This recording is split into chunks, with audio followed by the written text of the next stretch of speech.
जय जिनेन्द्र। मोक्षमार्गस्य नेतारं भेक्तारं कर्मभोव्रता त्याचारं विश्वतत्त्वानां वन्दे तद्गुणलक्षणे। बहुत बढ़िया।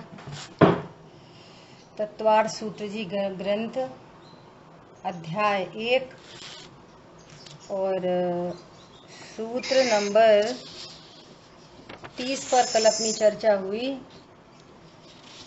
कि एक समय में कितने ज्ञान हो सकते हैं।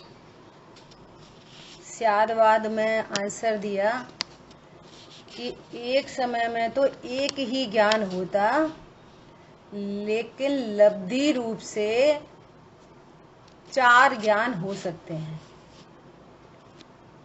और जब कभी भी एक ज्ञान अकेला होता है तो हमेशा केवल ज्ञान होता है, और 2 ज्ञान होते हैं तो हमेशा मति शुद्ध ज्ञान होते हैं, और 3 ज्ञान होते हैं तो 2 कंडीशन है, मति शुद्ध अवधि, मति शुद्ध मन पर ऐसा। और कभी चारों ही होते हैं, और प्रत्येक ज्ञान की पर्याय अंतर्मूर्त के बाद बदलती ही है ना। और बहुत सुंदर चर्चा कल आई कि ये जितने भी भेदों की चर्चा है ये वास्तव में एक सामान्य ज्ञान का ही अभिनंदन करते हैं। भेदों की चर्चा स्वरूप समझने के लिए है, भेद में रुकने के लिए नहीं, अभेद को जानने के लिए। ये कल बहुत इम्पोर्टेंट बात आई थी। तो जो भेद को जानकर अभेद का लक्ष्य करता है, पर्याय को जानकर द्रव्य स्वभाव का लक्ष्य करता है, उसको निज पद की प्राप्ति होती है, भ्रांति का नाश होता है, आत्म लाभ होता है। इस तरह की पूरी चर्चा आई। भाव कर्म बलवान नहीं होता, पूर्वबद्ध कर्म की निर्जरा हो जाती है, नवीन कर्मों का बंध नहीं होता। ऐसी अनेक बातें यहाँ पर की गई थी। अब 31 नंबर सूत्र है, मति श्रुतावधयो विपर्ययाश्च। मतलब मति, श्रुत और अवधि, यह 3 ज्ञान विपर्य भी होते हैं। अब तक जो चर्चा चली सम्यक ज्ञान की, मति ज्ञान, शुद्ध ज्ञान, अवधि ज्ञान, मन पर ज्ञान, केवल ज्ञान, ये सब सम्यक ज्ञान है। लेकिन यहाँ कह रहे हैं मति, श्रुत और अवधि ये विपर्य भी होते हैं। मन पर्य ज्ञान कभी विपर्य नहीं, रूप नहीं होता, और केवल ज्ञान तो होता ही नहीं है ना। क्यों?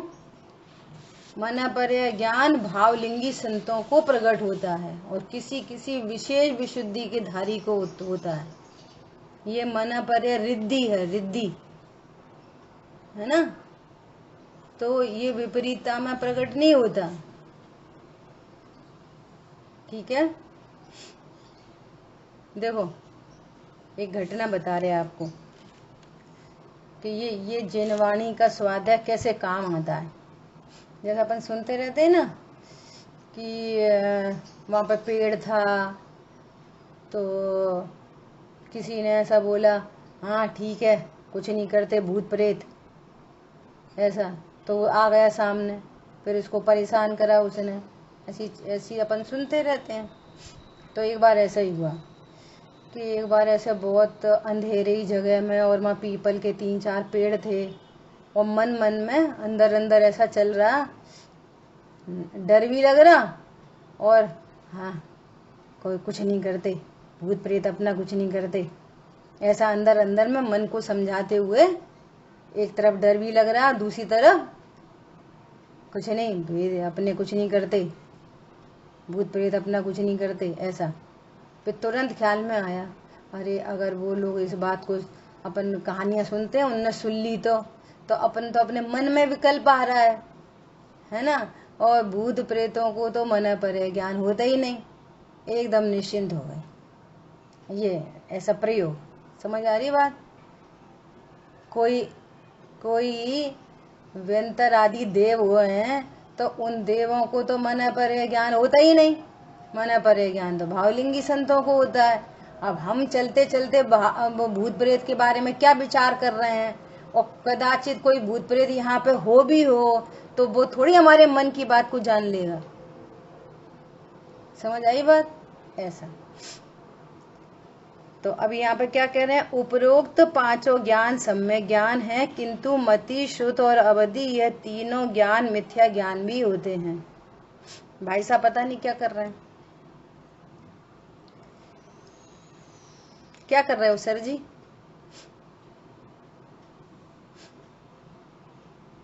उस मिथ्या, देखो चलो मेरे को 2 मैसेज देने हैं। एक मैसेज क्या देना है कि ऐसा फोन आते हैं कि आज तो हमारे पास रिंग नहीं आई, आज तो हमारे पास रिंग नहीं आई। दूसरी बात सुनना, शांतनु, ये स्काइप पे जो भी ये क्लास आती है ना, तो इसकी रिकॉर्डिंग तो सिंपल होती है। पहले तो ये दूसरे मोबाइल में सिंपल रिकॉर्डिंग होती है, फिर इस सिंपल रिकॉर्डिंग को जैन साहब यूट्यूब के लिए वो लिंक में कन्वर्ट करते हैं, तो वो टाइम टेकिंग थोड़ी सी प्रोसेस होती है, उसमें जितना भी समय लगता है वो करना पड़ता है। अब शांतनु ऐसा बोलते हैं कि अपन है ना अपना पेड वो ले लें जूम, जैसे अनपेड जूम लेंगे तो वो 40-45 मिनट में कट जाएगा, फिर सब जुड़ो वापस। और पेड लेंगे तो कोई टेंशन नहीं रहती है, जो भी लगते हैं 10-15 हज़ार रुपये। तो पेड ले लेंगे तो अपने को ऐसे तुरंत के तुरंत वो यूट्यूब पे चली जाएगी, तो रिकॉर्डिंग का बहुत सरल हो जाएगा।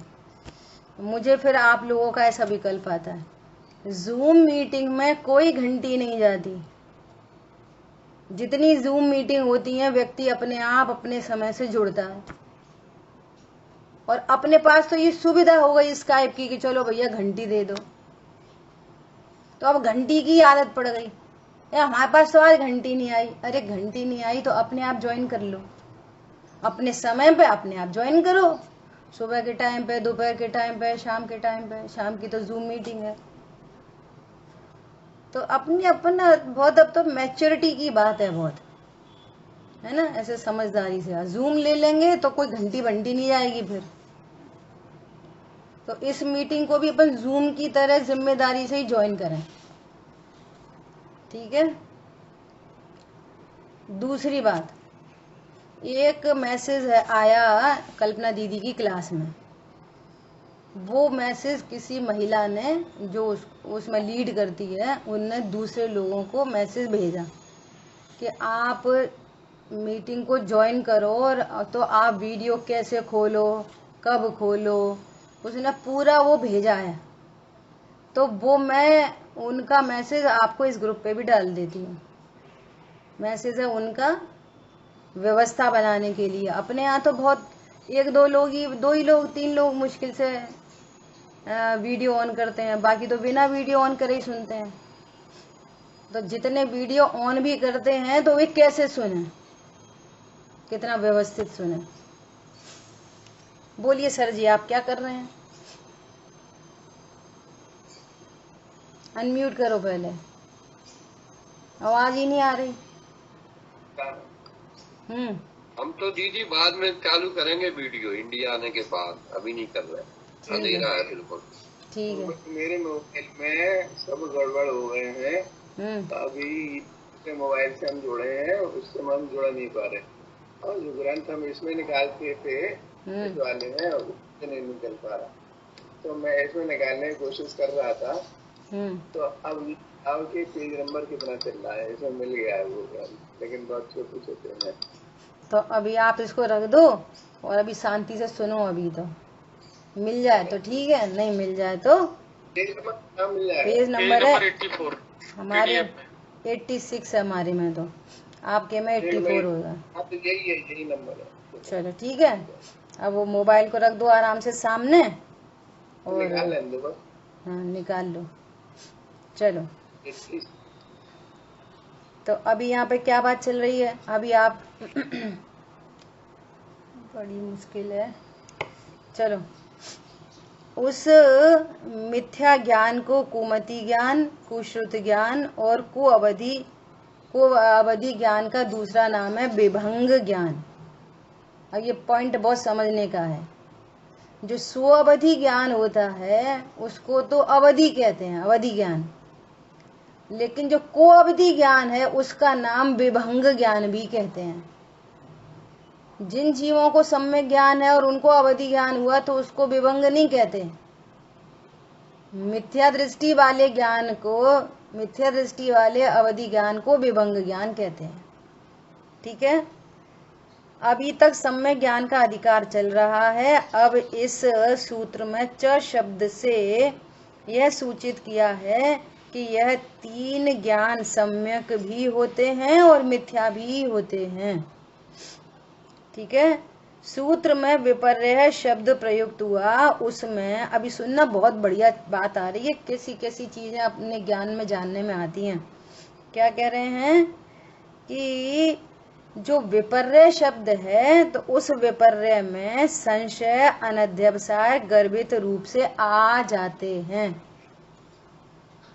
पहले चर्चा बहुत हो गई। अज्ञान के कितने दोष हैं? 3। क्या? संशय, विपर्य और अनध्यवसाय। अब यहाँ पे तो अकेला विपरीत लिखा है कि ये ज्ञान विपरीत होते हैं, 3 ज्ञान विपरीत होते हैं। तो ऐसा नहीं समझना यहाँ पे अकेला विपर्य होता है। यहाँ पे संशय भी है और अनध्यवसाय भी है। जहाँ विपर्य है वहां संशय भी है और अनध्यवसाय भी है। ठीक है,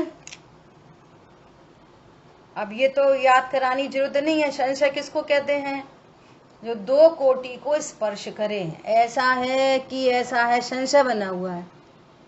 अपन पता नहीं आत्मा है कि शरीर है, जन्मते मरते हैं कि अजन्मे हैं, ये संशय चल रहा है, निर्णय नहीं किया, संशय। विपर्य मतलब अरे अपन तो मनुष्य ही हैं और अपन जन्मते भी हैं, मरते भी हैं, ये एकदम विपर्य है। और उल्टा ही मान के एकदम बिंदास जी रहा है, इसे जरूरत नहीं पड़ रही इसको करेक्शन की। संशय वाले को करेक्शन हो सकता है, लेकिन जिसने विपरीत ही मान के बैठा है ऐसा। और तीसरा क्या है? अनध्यवसाय। ये तो और भी महारथी है। ये विचार करता है होएगा कुछ, जन्मते होंगे मरते होंगे, अपन को क्या लेना देना। अपन तो अपने कुल में जो पूजा पाठ होती है सो करो बस। रात में भोजन नहीं करो, आलू नहीं खाओ, छना पानी पियो, बस। क्या करना है आत्मा फात्मा से? अनध्यवसाय, उसकी कोई प्रोग्रामिंग ही नहीं है। तो ये ज्ञान के 3 दोष होते हैं और अज्ञान में ये तीनों दोष होते हैं। जहाँ एक है वहां दोनों ही हैं। सो कह रहे हैं कि यहाँ पर विपर्य शब्द लिखा है कि ये तीनों ज्ञान विपरीत होते हैं। विपर्याश्च, तो विपर्य में दोनों गर्भित करना है। क्या? संशय भी और अनध्यवसाय भी। ठीक है, अब देखो क्या कह रहे हैं। अब बहुत बढ़िया बात है। क्या बढ़िया बात है? मति और श्रुत ज्ञान में संशय, विपर्य, अनध्यवसाय ये तीनों दोष हैं। लेकिन अवधि ज्ञान में संशय नहीं होता। अवधि ज्ञान में किसी को मुख्य किसी को गौड़ जानने की व्यवस्था ही नहीं होती। वो तो मति शुद्ध ज्ञान में होती है और मुख्यता से शुद्ध ज्ञान में होती है। तो अवधि ज्ञान में या तो विपरीतता होती है या अनध्यवसाय होता है। वो अवधि ज्ञान 2 कोटि को स्पर्श नहीं करता, ये ठीक है कि ये ठीक है, ऐसा है कि ऐसा है। शुद्ध ज्ञान एक समय में किसी को गौड़ करके, किसी को मुख्य करके, किसी को मुख्य गौड़ करके, किसी को गौड़ करके ऐसा देखता है। लेकिन अवधि ज्ञान में संशय नहीं होता।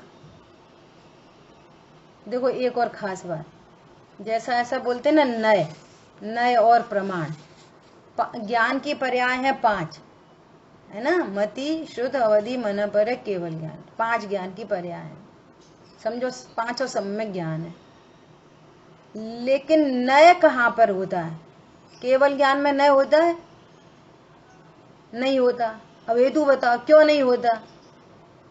नय तो तब होते हैं कि प्रमाण से।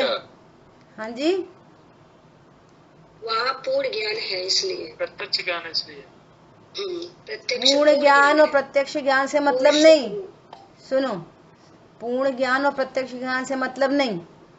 शुद्ध ज्ञान में क्या होता है, शुद्ध ज्ञान न की परिभाषा प्रमाण से ग्रहित वस्तु के एक अंश को जानना और बाकी को गौड़ रखना, ये शुद्ध ज्ञान कर सकता है।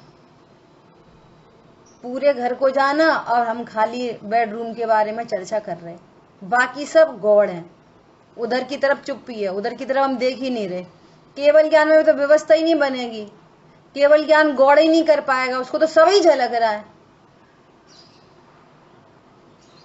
केवल ज्ञान किसको मुख्य करे, किसको गौड़ करे, व्यवस्था ही नहीं है वहां मुख्य गौड़ करने की। उनको तो एक सिंगल पर्याय भी जानने में आ रही है। यहाँ तो हमने पर्याय को लक्ष्य किया, द्रव्य को गौड़ कर दिया, द्रव्य को लक्ष्य किया, पर्याय को गौड़ कर दिया। जैसे अभी पर्याय मुख्य है, द्रव्य तो गौड़ क्या, द्रव्य को तो जानता ही नहीं, पर्याय जानने में आ रही, द्रव्य को तो जानता ही नहीं। केवल ज्ञान तो सबको ही जानेगा, उसमें मुख्य गौड़ की व्यवस्था ही नहीं है। प्रत्यक्ष और पूर्ण ज्ञान से मतलब नहीं, वहां मुख्य गौड़ की व्यवस्था ही नहीं है। श्रुत ज्ञान में दो चक्षु हैं, एक द्रव्यार्थिक चक्षु, एक पर्यायार्थिक चक्षु। द्रव्यार्थिक चक्षु को बंद करके अकेली पर्याय को देख सकता है, पर्यायार्थिक चक्षु को बंद करके अकेली द्रव्यार्थिक चक्षु से देख सकता है। केवल ज्ञानी के दोनों आंखें खुली हैं, वे किसको बंद करेंगे? समझ आ गई बात? तो केवल ज्ञान में नए नहीं होते, अवधि मन पर ज्ञान में नए नहीं होते, वहां पे भी मुख्य गौड़ की व्यवस्था नहीं है। वो जितनों को जानता है ना, जितनी चीज को, जितना उसके ज्ञान का विषय पुद्गल और कुछ पुद्गल की पर्याय, वो प्रत्यक्ष ही जानता है। अवधि मन पर्याय ज्ञान भी पुद्गल को जितना द्रव्य क्षेत्र काल की मर्यादा सहित जानता है, तो उसको प्रत्यक्ष ही जानता है। तो वहां पे भी मुख्य गौड़ की व्यवस्था नहीं है। और मति ज्ञान का विषय अकेला वर्तमान है, जो प्रत्यक्ष जानने में आया सो जानने में आया बस, और फिर श्रुति ज्ञान में चला जाएगा। तो मति ज्ञान में भी वो नए नहीं होते, नए अकेले शुद्ध ज्ञान में होते हैं। ठीक है, तो क्या कह रहे हैं, देखो जैसे अपनी क्लास में चर्चा आई थी कि शाम की में आई थी कि जो असंगी जीव हैं, तो असंगी जीवों को धारणा होती कि नहीं होती? बोलो, धारणा मति ज्ञान का भेद है।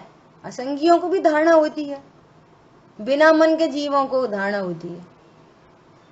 मन नहीं है लेकिन अवग्रह, अवाय, ईहा, धारणा सब है। कैसे है बोलो, कैसे है? जैसे मधुमक्खी हैं और 4-5 छत्ते लगे हैं कोई जगह पर, और वे मधुमक्खी गई फूल पर पराग लेने। अभी लौटेंगी तो कौन से वो छत्ते में जाएंगी? वो पहचानती हैं जिसका छत्ता जो है उसी में, अपने अपने में जाएंगी। तो अभी असंगी है वो, लेकिन धारणा है कि ये हमारा छत्ता है, ये हमारा घर है, ये हमारा नहीं है। ये मति ज्ञान का कार्य है ऐसा। तो असंगी जीवों को भी धारणा, स्मृति, मति ज्ञान में होती है, लेकिन शुद्ध ज्ञान भी होता है उनको। पर संज्ञत्व का शुद्ध ज्ञान ऐसा बलवान नहीं होता कि अपने हित अहित का विचार कर सकें, पारमार्थिक हित अहित का विचार विवेक कर सकें, नए प्रमाण से वस्तु को जान सकें। ये काम अकेला संगी पंचेंद्री कर सकता है। शुद्ध ज्ञान तो उनको भी है, लेकिन वो मन इंद्री वाला शुद्ध ज्ञान नहीं है। तो बाकी अपने शरीर संबंधी जिसको जितनी क्षमता है वो सब करते हैं अपना ऐसा।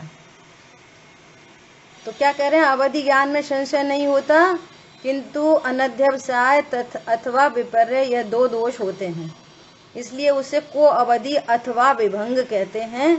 विपर्य संबंधी विशेष वर्णन 32वें सूत्र में करेंगे। 32वें सूत्र में क्या लिखा है? पागल के ज्ञान की भांति, पागल की भांति बोलता है। कभी बोलता है कि हम गायक हैं, और कभी कहता है हमारा मकान है। जो कुछ भी बुलवा लो, जो बोलना है। देखो, अनादि मिथ्या दृष्टि के कुमति कुश्रुत होते हैं, तथा उसके देव और नारकी के भव में कुअवधि भी होता है। जहाँ जहाँ मिथ्या दर्शन है, वहाँ वहाँ मिथ्या ज्ञान और मिथ्या चारित्र अविनाभावी रूप से रहते हैं। जहाँ पर मिथ्या दर्शन है, वहाँ पर ज्ञान क्या है? मिथ्या ही। कितने शास्त्रों का पाठी हो, 100 में से 100 नंबर आते हो, मिथ्या ही ज्ञान है। जब तक उसने अपने स्वरूप में यहाँ नहीं डाली है, अपने सत्ता स्वरूप को स्वीकार नहीं किया है, तब तक उसको देह बुद्धि ही है। देह बुद्धि है उसको। बोलो, ठीक है। देखो, सुबह की चर्चा से भी थोड़ी सी बात करें, कल तो करेंगे ही सुबह। जैसे द्रव्य प्रतिक्रमण, भाव प्रतिक्रमण, और अब मुनिराज ने परमाणु मात्र मेरा नहीं, वो ग्रह त्यागी हो गए, ग्रह त्यागी हो गए। देह त्यागी हैं कि नहीं वे? बोलो, ग्रह त्यागी तो हो ही गए, वन खंडादि में रह रहे हैं, तो देह त्यागी हुए कि नहीं हुए? समझ में आ रही है बात? कितने स्यादवाद शैली में कब कहाँ क्या कहना है, वो समझने की बात है। ग्रह त्याग का अर्थ क्या है? ग्रह त्याग का अर्थ, ग्रह त्याग का अर्थ सीधा सरल भाषा में बोलो तो ये ग्रह मेरा नहीं, ये पहले गुण स्थान में निर्णय होता है तो चौथे में पहुंचता है वो, और फिर जब राग का अभाव होता है तो ग्रह त्याग दिखाई देता है। स्वरूप तो वो पहले ही गुण स्थान में समझता है, ये ग्रह पर द्रव्य है, इसका मैं स्वामी नहीं हो सकता। तो ये घर मेरा नहीं है ना। घर संबंधी एकत्व ममत्व का त्याग, घर संबंधी सुख बुद्धि का त्याग। घर की, पंडित साहब का एक प्रवचन आ रहा, उसमें पंडित साहब कह रहे कि ये क्षेत्र पे आके रहने लगा, तो ग्रह त्यागी हुआ कि नहीं हुआ क्षेत्र पे आके रह के? अब क्षेत्र पे, अरे एक बात है, वो ना ये जो तखत है ना थोड़ा चुभता है, बहुत पुराना है, गद्दा ले लें, ये गद्दा, सो गद्दा ले लिया, चदरा ले लिया। फिर अरे गर्मी बहुत है, सो पंखा लगा लिया। फिर सर्दी बहुत है तो पर्दा डाल लिया। तो ग्रह त्यागी हुए कि नहीं? ग्रह मतलब जैन शासन जो शब्द है ना, शब्द आप शब्दात्मक फॉलो करोगे ना तो आप जैन दर्शन को समझ नहीं पाओगे। ग्रह त्यागी मतलब घर छोड़ दो, ग्रह त्यागी। अरे नहीं, ये न तो ये घर हमारा, और जहाँ क्षेत्र पर रहने लगे वो भी हमारा घर नहीं, लेकिन घर के प्रति एकत्व ममत्व सुख बुद्धि भोक्तृत्व बुद्धि, जो घर में सुख सुविधाएं हैं, है ना, ये मेरे सुख का हेतु नहीं, इसका नाम है ग्रह त्यागी। और इसकी शुरुआत चौथे गुण स्थान में होती है और निर्णय पहले गुण स्थान में होता है। अब ग्रह त्यागी और देह पर है कि नहीं? घर पत्नी दुकान मकान बच्चे पर हैं। अब यहाँ पर तो कह रहे पत्नी हमारी नहीं, और वहां पे कहने लगे शिष्य हमारे हैं, 5 शिष्य हैं हमारे, तो ग्रह त्यागी हुए कि नहीं? अब पत्नी बच्चे तुम्हारे नहीं, तो यहाँ पे शिष्य हमारे, यहाँ पे पंडित जी हमारे, ग्रह त्यागी हुआ कि नहीं? कहीं ना कहीं जो संयोग बने उसमें एकत्व ममत्व की कल्पना, अच्छे बुरे की कल्पना। अब देह त्यागी, अरे देह के प्रति कितने निर्ममत्व हैं मुनिराज, देह के प्रति कितने निर्ममत्व हैं। जितने 28 मूल गुण का पालन है ना, दंत धोबन नहीं करते। क्यों नहीं करते? निर्ममत्व है। देह का कोई श्रृंगार नहीं करते, निर्ममत्व है। देह से कोई तो देह त्यागी भी हैं, और देह तो चल रही है भले साथ में। त्यागने का मतलब कोई उठा के धर देना नहीं है। देह त्यागी कैसे होंगे बोलो? देह तो सीधे सीधे सिद्ध क्षेत्र में जाने से पहले छूटेगी। अनंत भगवान को भी देह है। पॉइंट समझ में आ रहा है? और ये पूरा स्वरूप पहले गुणस्थान में समझा जाता है तो चौथा गुणस्थान प्रकट होता है। यहीं पर सब चीजों से भिन्नता होती है पहले गुणस्थान में। फिर वो क्रम से राग छूटता है तो पर पदार्थ छूटे हुए दिखते हैं। पहले गुणस्थान में ये पता चलता है कि ये सब छूटे हुए हैं, मेरे कोई नहीं है। क्या बोला? पहले गुणस्थान में ये पता चलता है कि ये धन मकान दुकान मेरे नहीं है, पत्नी बच्चे मेरे नहीं है, मैं शरीर नहीं हूं। ये पहले गुणस्थान में पता चलता है तो चौथा हो जाता है। और उन वस्तुओं का त्याग वो फिर राग के अभाव रूप से क्रम से होता चला जाता है। 28 मूल गुण इक्वल टू अहिंसा इक्वल टू देह के प्रति निर्ममत्व, ममता रहित है देह के प्रति।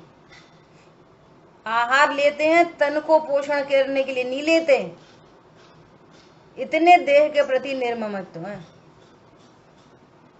तो जैसे वो ग्रह त्यागी है ना, ऐसे देह त्यागी भी हैं। और देह तो दिखती रहे ऐसा। नहीं तो फिर अनंत भगवान को कहना पड़ेगा कि अनंत भगवान को देह से राग है। उनके तो राग ही नहीं है बिल्कुल, और देह है। अनंत भगवान को राग बिल्कुल नहीं है और देह है, समझना पड़ेगा। ठीक है। सो यहाँ पर कह रहे हैं जहां जहां मिथ्या दर्शन होता है वहां वहां मिथ्या ज्ञान और मिथ्याचारित अविनाभावी रूप से होते हैं। प्रश्न, जैसे सम्यक दृष्टि जीव नेत्र आदि इंद्रियों से रूप आदि को सुमति से जानता है। देखो, सम्यक दृष्टि के पास तो सुमति है और वो नेत्र से रूप को जानता है। उसी प्रकार मिथ्या दृष्टि भी कुमति से उन्हें जानता है। तथा जैसे सम्यक दृष्टि जीव शुद्ध ज्ञान से उन्हें जानता है तथा कथन करता है, उसी प्रकार मिथ्या दृष्टि भी कुछ ज्ञान से जानता है और कथन करता है। तथा जैसे सम्यक दृष्टि अवधि ज्ञान से रूपी वस्तुओं को जानता है, उसी प्रकार मिथ्या दृष्टि को अवधि ज्ञान से जानता है। फिर मिथ्या दृष्टि को ज्ञान को मिथ्या ज्ञान क्यों कहते हो? सो उसका उत्तर 32 गाथा में आ रहा है। क्या कह रहे हैं? एक सम्यक दृष्टि है, वो नेत्र से मोबाइल देख रहा है तो वो बोल रहा है ये मोबाइल है, और मिथ्या दृष्टि भी बोल रहा है ये मोबाइल है। वो अवधि ज्ञान से देख रहा है कि ये मोबाइल है, वो भी अवधि ज्ञान से देख रहा मोबाइल है। फिर ये मिथ्यापने का क्या चक्कर है? दोनों ही बोल रहे हैं मोबाइल है, चाहे अवधि ज्ञान से देखें चाहे मति शुद्ध ज्ञान से देखें। फिर उसमें मिथ्या संज्ञा क्यों लगी हुई है? तो मिथ्या संज्ञा का संबंध किससे है? मिथ्या संज्ञा का संबंध है कि अपने को आत्मा नहीं जानता। नंबर 1, मोबाइल को मेरा तेरा जानता है। नंबर 2, और मोबाइल अनंत पुद्गल परमाणु की विभाव व्यंजन पर्याय ऐसा नहीं जानता। मोबाइल को एक थिंग समझता है अलग से। नंबर 3, समझ में आ रही है? ये इन कारणों से, इन 4-5 कारणों से उसका ज्ञान मिथ्या है। सम्यक दृष्टि अपने को आत्मा जानता है, ये मोबाइल का संयोग है, मेरा तेरा नहीं है ऐसा जानता है। ये मोबाइल सुख दुख का कारण नहीं है ऐसा जानता है। और ये मोबाइल अनंत पुद्गल परमाणुओं का पिंड है, सो इसका स्वामी पुद्गल है ऐसा जानता है। और मैं इसका स्वामी नहीं हूँ, मेरे ज्ञान का गे है सो बना रहे मुझे, नो प्रॉब्लम। ये अंतर है दोनों में। अब देखो यहाँ पर क्या कह रहे हैं, अपन डायरेक्ट अर्थ पढ़ रहे हैं। लास्ट में एक बहुत अच्छा शब्द आया है, क्या? रुन्मत्तवत। रुन्मत्तवत, रुन्मत्तवत मतलब उन्मत्त है, जैसे पागल की तरह बोलता रहता है वो कुछ भी।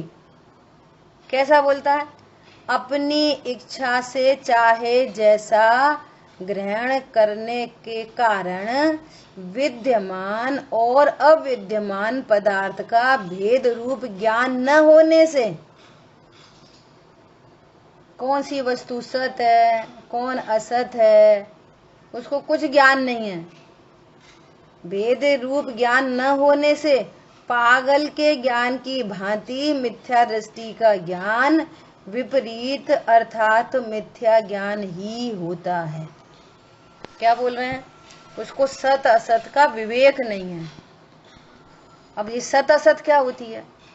सत असत समझना, सत असत, विद्यमान अविद्यमान।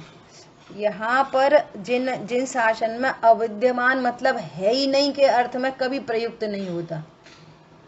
जैसे अभाव की बात चलती है ना कि अभाव मतलब है नहीं, ऐसा अभाव प्रयुक्त नहीं होता जैन शासन में। अभाव का मतलब है एक द्रव्य में दूसरे द्रव्य का कुछ नहीं, इक्वल टू अभाव।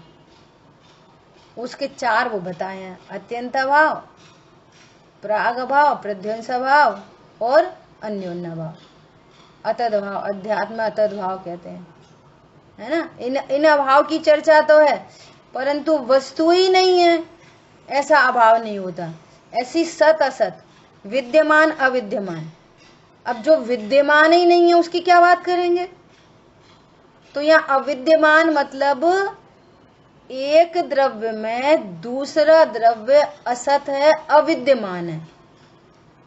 और अज्ञानी क्या करता है? एक द्रव्य में दूसरे द्रव्य की सत्ता को स्वीकार करता है, उल्टा सीधा। तो उसको बोलते हैं, इसको विद्यमान का ज्ञान नहीं और अविद्यमान का ज्ञान नहीं कि किस वस्तु में क्या अविद्यमान है। एक क्षेत्राव का संबंध होने पर एक गिलास में पानी, नमक, नींबू, शक्कर है, एक क्षेत्र में है, लेकिन चीनी में नींबू अविद्यमान है। चीनी चीनी रूप से सत है लेकिन चीनी नींबू रूप से असत है। समझ आ गई बात? नींबू में नींबू विद्यमान है और नींबू में चीनी अविद्यमान है, लेकिन इसको विद्यमान अविद्यमान का कुछ भेद नहीं रहता। ऐसा कह रहे हैं कि ऐसा वो पागल की भांति बोलता। क्या बोलता? मैं ही स्त्री हूँ, मैं ही पुरुष हूँ। जबकि ये कौन बोल रहा है मैं स्त्री हूँ? बोल रहा है ज्ञान। ज्ञान तो जान रहा है, ऐसा बोल रहा है ज्ञान। तो ज्ञान अपनी चेतन सत्ता जो सत है उसमें शरीर तो एकदम असत है, अविद्यमान है। और अविद्यमान सत्ता का भेद नहीं है उसको, अविद्यमान सत्ता को अपनी सत्ता में मिलाता है, उसको कह रहे हैं पागलों की भांति बोलता है। समझ में आ गई? विद्यमान अविद्यमान, सत और असत। असत मतलब है ही नहीं, अविद्यमान मतलब है ही नहीं, ऐसा अर्थ नहीं है। सत में अन्य वस्तु न होने से उसको असत कहते हैं। ठीक है? जो अविद्यमान है तो फिर हमें जरूरत ही क्या पड़ रही है कि भैया अविद्यमान है, तो फिर कोई भेद की जरूरत ही नहीं है। मैं विद्यमान हूं और कोई दूसरी चीज अविद्यमान है तो भेद की जरूरत ही नहीं। दो वस्तुएं हैं, विद्यमान वस्तु में दूसरी वस्तु अविद्यमान है, ये एंगल है यहाँ पर। चीनी में नमक नहीं है, चीनी में नींबू नहीं है, चीनी में नींबू नमक अविद्यमान है, नमक में नमक है, ऐसा। बोलो अजय भैया क्या कह रहे? यहाँ की अपेक्षा के अलावा जो है सत असत को ऐसे कह सकते हैं, सत्ता में है पर खुदे में नहीं है। नहीं नहीं नहीं नहीं, वो एंगल कर्म वाली, तो कर्म की भाषा बोल रहे हैं आप, वो वाला एंगल नहीं है। मेरी सत्ता में ही नहीं है, शरीर तो मेरी सत्ता में ही नहीं है, उसको कह रहे हैं असत। जो मेरी सत्ता में नहीं है उसको कह रहे असत, लेकिन वो उसकी सत्ता में है। मतलब दो वस्तुएं तो हैं पर वो अपना अपना काम कर रही हैं, किसी में इंटरफेयर है ना, मतलब वो उसका अपना है, वो अपने बस ऐसा विद्यमान का। बस ठीक है, बहुत गजब का है स्यादवार। बोलो दुख का विलोम क्या होता है? दुख का विलोम बोलो। सुख का विलोम क्या होता है? अदुख असुख। बहुत बढ़िया, बहुत बढ़िया। यहाँ पर सुख का विलोम दुख नहीं होता जैन शासन में, ऐसा बोलेंगे। यहाँ पर स्यात् पद लगाते ना सब जगह, सिद्ध भगवान सुखी हैं, तो क्या बोलेंगे? सिद्ध भगवान स्यात् दुखी हैं। This is the correct sentence, जिनागम का सेंटेंस है। तो इसका मतलब है स्यात् दुखी हैं, स्यात् सुखी हैं, ऐसा अर्थ है। बोलो तो दुख सुख का अर्थ, हाँ, तो सुख का विलोम, सुख का विलोम असुख। असुख मतलब सिद्ध भगवान सुखी हैं, तो सिद्ध भगवान सुख गुण की अपेक्षा से सुखी हैं, लेकिन सिद्ध भगवान असुख में क्या क्या गर्वित हो जाएगा? असुख में सिद्ध भगवान ज्ञान भी हैं, केवल ज्ञान में ही है। सिद्ध भगवान अनंत पुरुषार्थी हैं, सिद्ध भगवान अनंत दर्शन वाले हैं। तो सुख की अपेक्षा से ये सब क्या हो गए? असुख। जैसे हम सब जैन हैं, वो बाकी सब कौन है? अजैन। हम जैन, वो बाकी सब अजैन। ऐसे अजैन नाम की कोई जाति होती है क्या? अजैन नाम की? अरे जो जैन नहीं सो अजैन। जो सुख नहीं और उसके अलावा वस्तु में रहने वाले अन्य गुण वे असुख।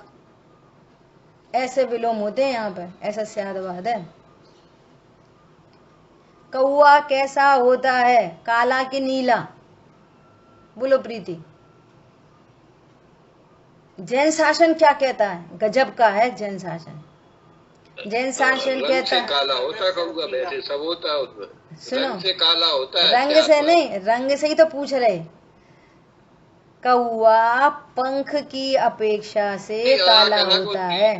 पंख अलग होता है। हाँ, कौआ स्यात् काला है, तो फिर क्या स्यात् सफेद है क्या? हाँ, स्यात् सफेद है, हड्डी अपेक्षा से सफेद है, रुधिर अपेक्षा से लाल है।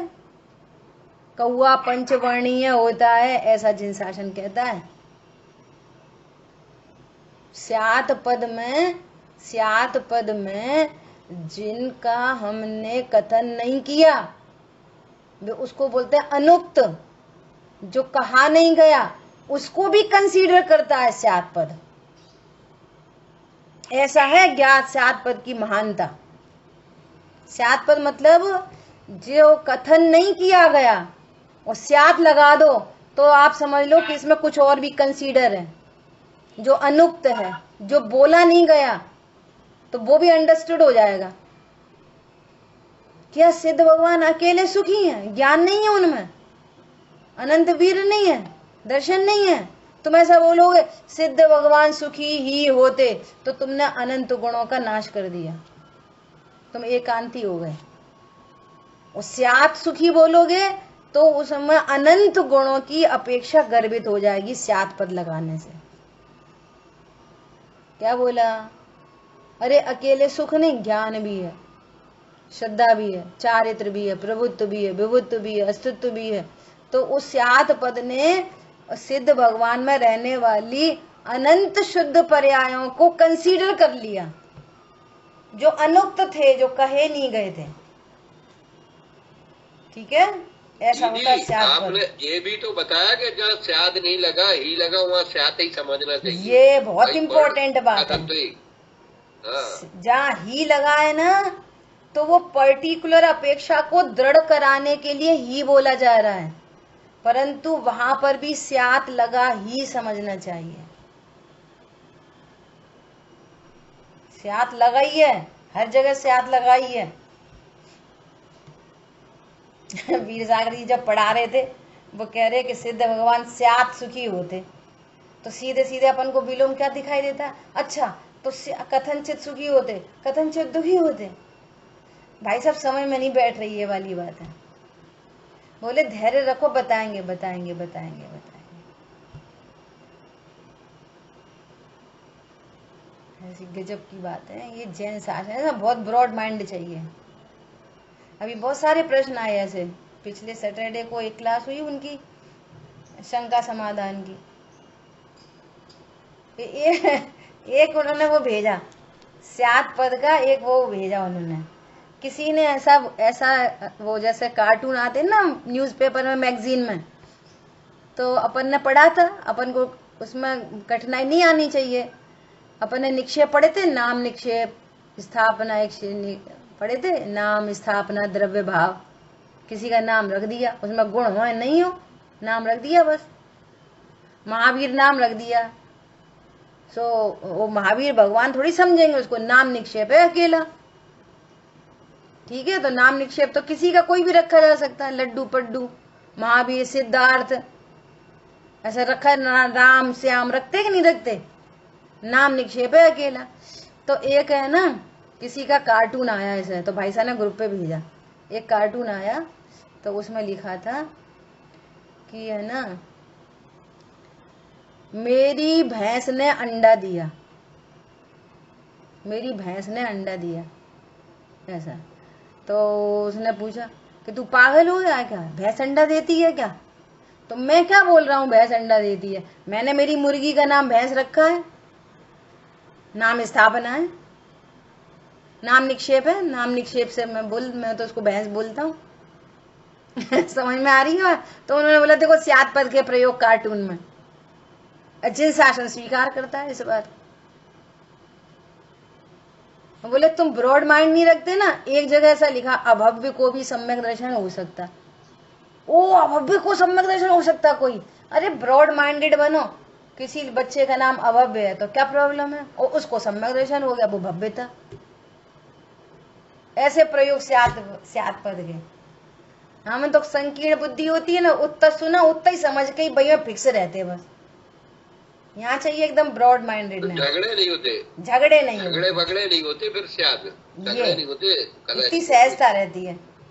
अरे नाम निक्षेप से कहा होगा, स्थापना से कहा होगा। अपन अपने घर में बच्चों को नहीं बोलते ए मोटो, ऐसा बोलते हैं, तो वो कोई लड़ाई क्या करता है, क्या मोटे हैं क्या, तो हमें मोटो क्या कह रहे। अरे नाम निक्षेप है, क्या है ऐसा। ये स्यात पद का बहुत बढ़िया प्रयोग है। ठीक है, अभी अपना समय हो गया है, टीका अपन इसका स्वाध्याय कल करेंगे। एक बार साथ को और बता देंगे। 2 मिनट है क्या, 1 मिनट। एक बार साथ को एक और क्लियर कर दे। अभी है ना जो टीका में आगे देखो, अगर नेक्स्ट पेज देखो, आपकी पीडीएफ का नेक्स्ट पेज, हमारे में तो 88 है, इसमें सब आया है। 5th पॉइंट पे सत असत सारी बात आ रही है, तो अपन करेंगे इसकी चर्चा और, है ना, टीका से ही करेंगे। हाँ बोलो। त्रियंचों को भी अवधि ज्ञान होता है? हाँ, त्रियंचों को भी अवधि ज्ञान हो सकता है, त्रियंचों को। मैंने कैसे कहेंगे, कहना क्या है, त्रियंच है वो भी जीव है। जब त्रियंचों को स्वयंभू रमण के त्रियंचों को सम्यक दर्शन हो सकता है, पंचम गुण स्थानवर्ती हो सकते हैं, तो छायोपशमिक ज्ञान उनका कुछ विशेष और अवधि ज्ञान होता है, उसमें क्या खास, क्या आश्चर्य की क्या बात है, कुछ नहीं।